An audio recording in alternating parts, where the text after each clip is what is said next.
नमस्कार, पॉलिटिकल बाबा में आपका स्वागत है। मैं हूं मनोरंजन भारती। आज चर्चा करेंगे एनसीपी प्रमुख शरद पवार की।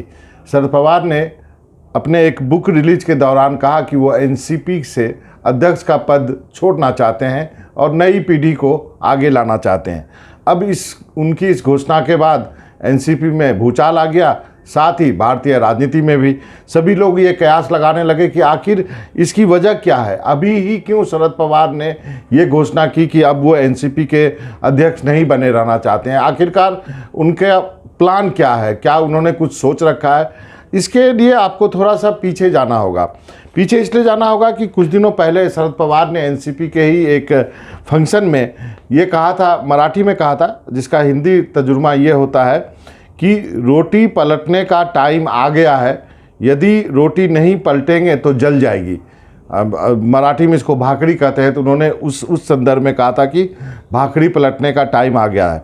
उसके बाद मैं शरद पवार से मिलने गया था और मैंने उनसे जानना चाहा कि आखिरकार वो क्या कारण है जिसकी वजह से उन्होंने ये बात कही थी। क्योंकि मुझे ऐसा लग गया था कि शायद शरद पवार ये सोच रहे हैं कि शायद नई पीढ़ी को आगे लाने का समय आ गया है और नई पीढ़ी को आगे लाना चाहिए। इसके पीछे वजह यह है कि शरद पवार की उम्र 82 साल हो चुकी है और अब शायद उनको लगता है कि नए लोगों को आगे आना चाहिए।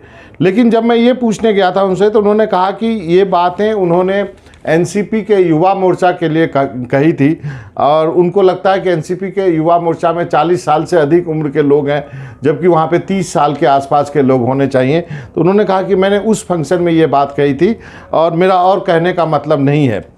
जब मैंने उनसे ये भी पूछा था कि एनसीपी में नई पीढ़ी को आगे लाने की बात कब होगी, उन्होंने कहा कि समय आने पर मैं ये करूँगा, मेरे दिमाग में ये बातें हैं।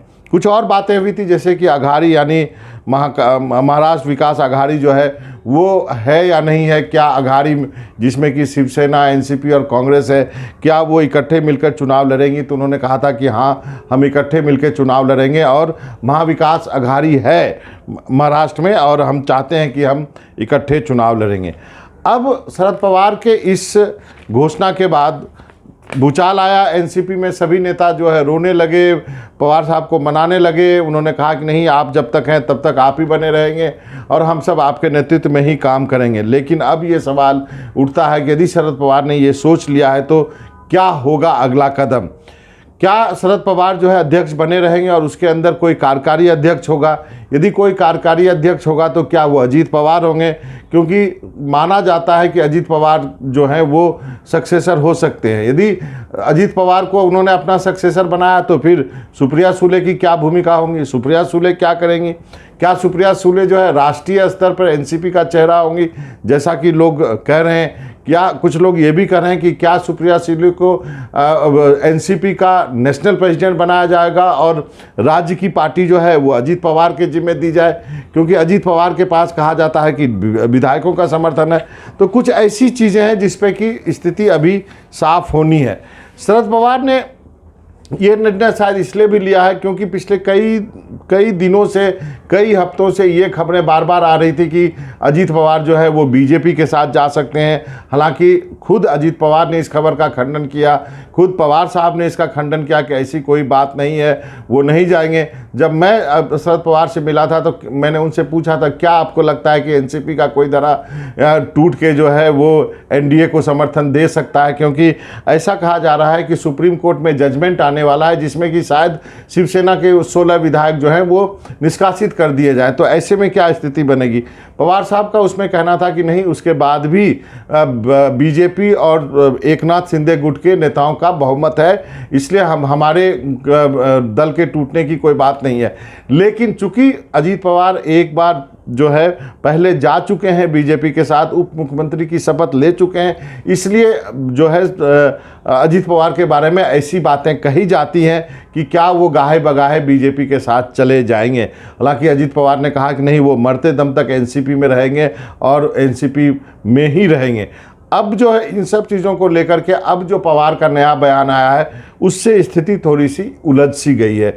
ये जो उलझी हुई गुत्थी है इसको पवार साहब ही सुलझा सकते हैं, क्योंकि पवार साहब के बारे में कहा जाता है कि वो कोई भी चाल चलते हैं या कोई भी कदम उठाते हैं तो 4 कदम आगे का वो पहले सोच लेते हैं कि उसका राजनीतिक असर क्या होगा। क्योंकि अब देखिए अगले साल 2024 में लोकसभा के चुनाव होने हैं, उसके बाद जो है वहाँ पर महाराष्ट्र के चुनाव होने हैं विधानसभा के, और शरद पवार नहीं चाहेंगे कि एनसीपी को किसी भी जगह नुकसान हो। अभी एनसीपी के 5 सांसद हैं और एनसीपी चाहेगी कि ये जो 5 सांसदों की संख्या है वो दुगुनी या तिगुनी हो जाए, और विधानसभा में अघाड़ी यदि मिलकर चुनाव लड़ती है तो वो अघाड़ी जो है सत्ता में आए और जो पार्टी सबसे अधिक सीट जीत के आएगी उसका चीफ मिनिस्टर बनेगा।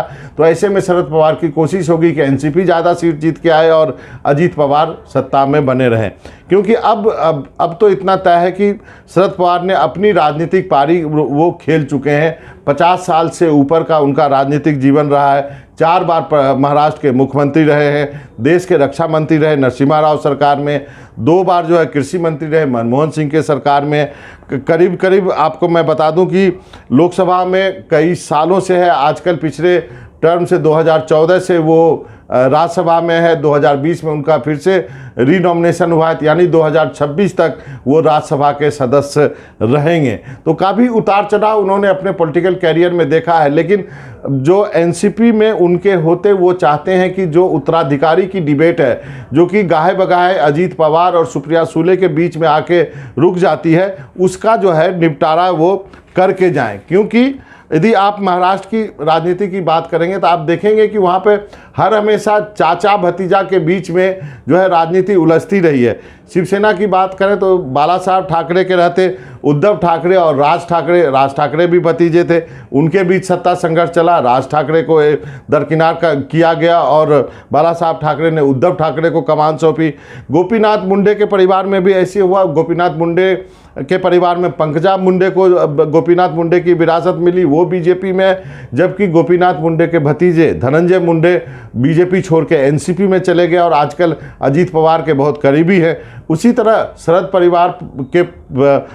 परिवार में अजीत पवार जो हैं वो दावेदार माने जाते हैं। तो सुप्रिया सुले क्या करेंगी बेटी होने के नाते, पवार साहब उस सुप्रिया सुले के लिए क्या करेंगे, ये काफ़ी महत्वपूर्ण होगा। और इसमें आपको बता दूं कि पवार साहब ने रोहित पवार जो कि एक उनके भतीजे के लड़के हैं, उनको भी राजनीति में जो है एंट्री दे दी है। और एक तरह से कहा जाता है कि उसको भी रोहित पवार को ग्रूम किया जा रहा है एनसीपी के आने वाले दिनों में तीसरी पीढ़ी के नेता के रूप में। लेकिन फिलहाल शरद पवार को दूसरी पीढ़ी के नेता के जो उत्तराधिकारी के रूप में अपना जो है वो मन कायम करना है कि वो क्या करना चाहते हैं। क्योंकि ये बात तो तय है कि महाराष्ट्र में एनसीपी है और एनसीपी मजबूत है। एनसीपी यदि देश में रहना है तो उसको महाराष्ट्र में मजबूत रहना होगा, क्योंकि महाराष्ट्र के आगे एनसीपी का वजूद नहीं है। और एनसीपी को महाराष्ट्र में जिंदा रखने के लिए अजीत पवार और सुप्रिया सुले और बाकी पवार फैमिली को एकजुट रखना होगा, ताकि जितने भी बाकी नेता हैं एनसीपी के वो भी पार्टी में रहें। क्योंकि यदि पवार साहब अभी फिलहाल अलग हो जाते हैं तो फिर बाकी लोग जो एनसीपी के नेता हैं जैसे प्रफुल्ल पटेल है, उनकी क्या स्थिति होगी, चाहे बाकी नेता हैं उनकी क्या स्थिति होगी। तो ये सब देखने वाली बात है। ऐसे में पवार साहब को जल्दी तय करना होगा कि क्या किया जाना चाहिए। छगन भुजबल जैसे नेता है, बाकी और भी वरिष्ठ नेता हैं, तो निश्चित रूप से पवार जो है वो जल्दी तय करेंगे कि एनसीपी में जो उत्तराधिकारी की लड़ाई है वो जल्दी से जल्दी तय हो सके।